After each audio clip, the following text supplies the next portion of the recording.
Harry's Wife, Part 68.2, Man-Eater. We take, as always, a stroll through various news articles to enable me to provide you with an analysis of what is actually going on to enable you to understand more about the narcissistic dynamic and narcissism in action.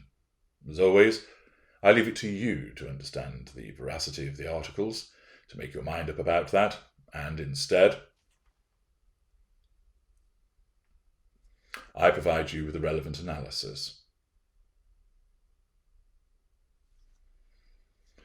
We turn, first of all, to the Mirror, which runs with the headline, Harry's wife's ex-pal, Lizzie Cundy, claims Duchess always had sights set on London men. Harry's wife's former friend, Lizzie Cundy, has claimed that the Duchess of Sussex had her heart set on meeting a special British man when she first arrived to the UK.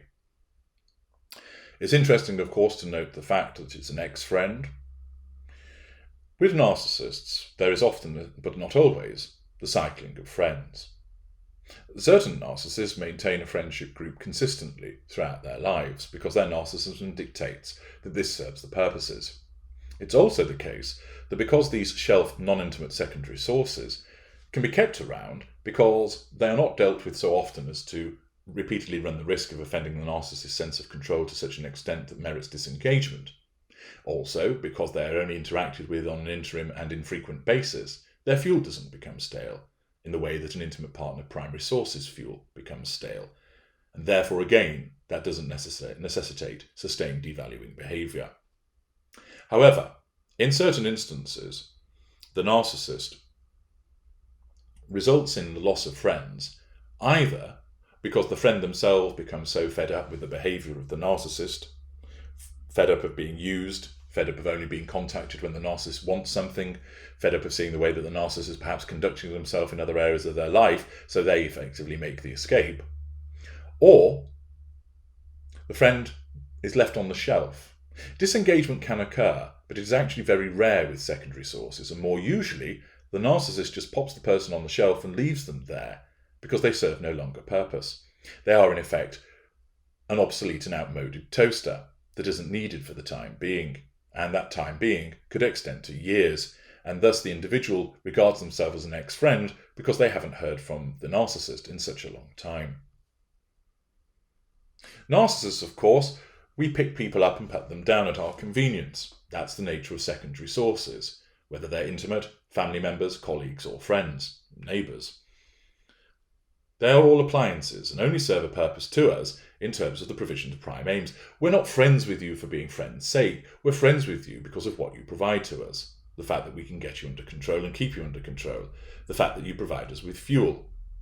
The fact that you can provide us with character traits. And, of course, residual benefits. Whether it's part of being the facade, whether in instances it's great sex, where it's an intimate connection, where it's lending us money, giving us lifts, looking after our children, painting our houses, preparing that report for us when we can't be bothered.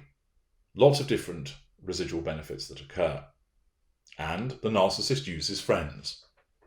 The narcissist may well cycle through friends, drawing them in very readily, sucking them dry, and then casting them to one side and moving on to somebody else.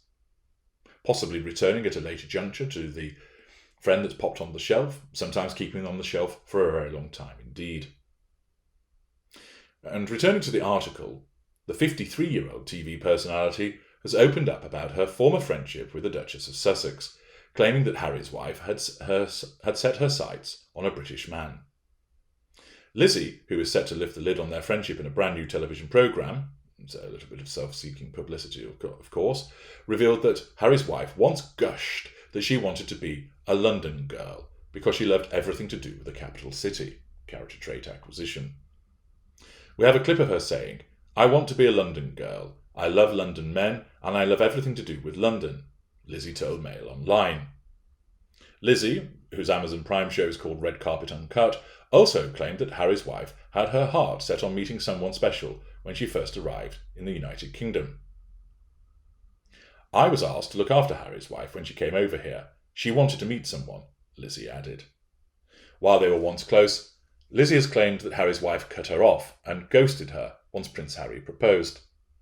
In effect, the ghosting has been Lizzie being put on the shelf. She no longer serves her purpose, and, having been utilised for the prime aims, she's put on the shelf and has remained there ever since. The fact, of course, that she makes such disclosures about Harry's wife means that she's unlikely to be taken off the shelf anytime soon, and should her announcements be known by Harry's wife, the response to that threat to control would be to keep her on the shelf by maintaining control through a state of withdrawal. It's unlikely that Harry's wife would contact her to hoover her in a malign way to set her straight. She, of course, may well be commented upon in an indirect way, as Harry's wife smears Lizzie to other people, and, of course, she will keep her on the shelf.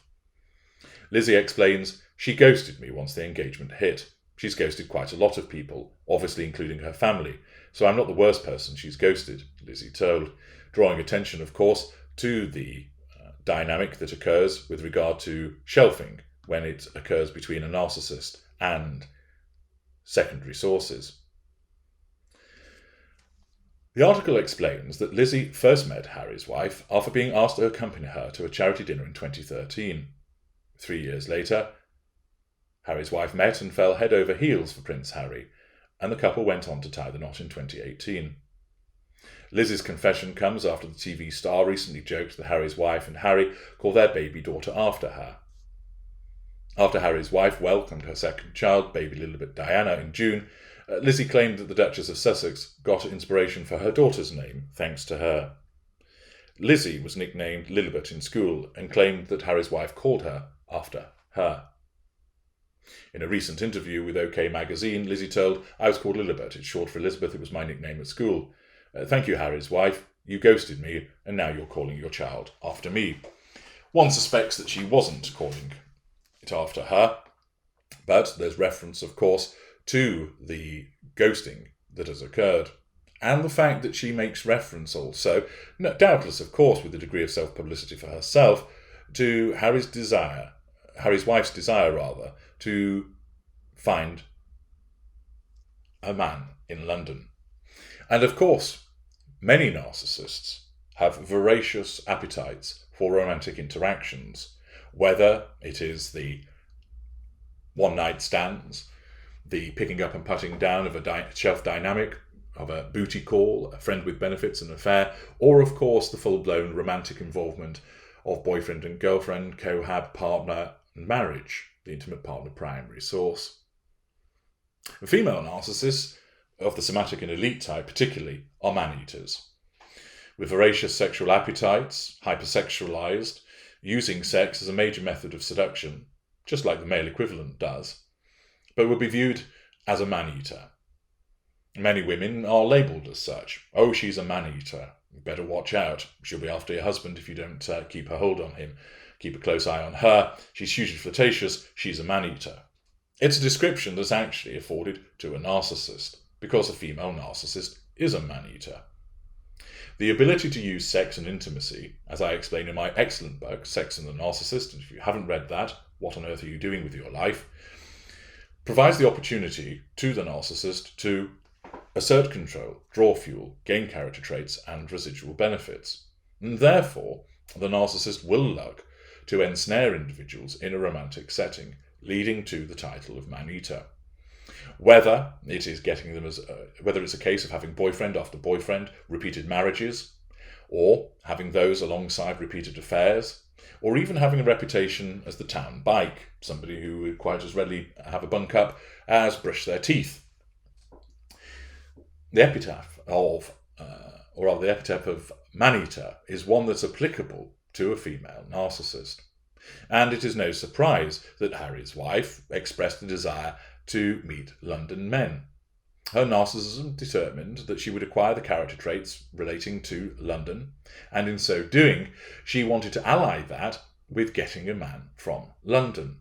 Now, of course, it would help that she would be able to access in a major world financial headquarters and major global city the opportunity to meet well-heeled, wealthy, well-established and connected men. The desire to get that London man would be part of the man-eater mentality. And of course we've seen that she has had marriages before. Now, of course, Many people have more than one relationship, and that does not make them a narcissist, not at all. But it is the pattern of repeated relationships, often short in nature, which are pockmarked and peppered with affairs, indiscretions, cheating, and the desire to hunt down another victim using sex, intimacy, physical attractiveness, flirtation as modus operandi to get hold of that individual. There are reports, of course, about Harry's wife having originally set her eyes and targeted William. There have been reports about her flirting with Serena Williams' husband. The fact that she's made eyes at other people, there's been suggestion that she was a yacht girl. Of course, whether there is any evidence substantiating all of these allegations is another matter. But if those allegations are correct, it supports the basis of the narcissist being a man-eater and Harry's wife being no different in that regard, needing to use sex to ensnare somebody. And it's quite clear that that has been used as a weapon with regard to Prince Harry. As I have explained previously, in the early stages, he would have been cunt-struck. Basically, he's been given plenty of spicy action, and that boils him over. Somatic and elite narcissists are hypersexualized. Oh, is that for it? Often very demonstrative and engaging in showmanship. All of the noises, the desire, the seemingly insatiable appetite. But it isn't actually for the sex per se. The sex is a means for getting to the prime aims, although, of course, the unaware narcissist doesn't realise that, and may describe themselves as a sex addict, may just even describe themselves as a nymphomaniac, may say that they're always up for it, that they always want and need sex, but it's actually, where it occurs in relation to a narcissist, that this desire for repeated sexual liaison with anybody and everybody is all part of the need to assert control, to draw fuel, to gain those character traits and residual benefits. And therefore the fact that Harry's wife would look at coming to London and apparently made this disclosure to Lizzie Cundy that she wanted a London man is all part of that mindset of being the man-eater. The female narcissist, where somatic or elite, those particular cadres, are man-eaters. I'm H.G. Tudor. Thank you for listening.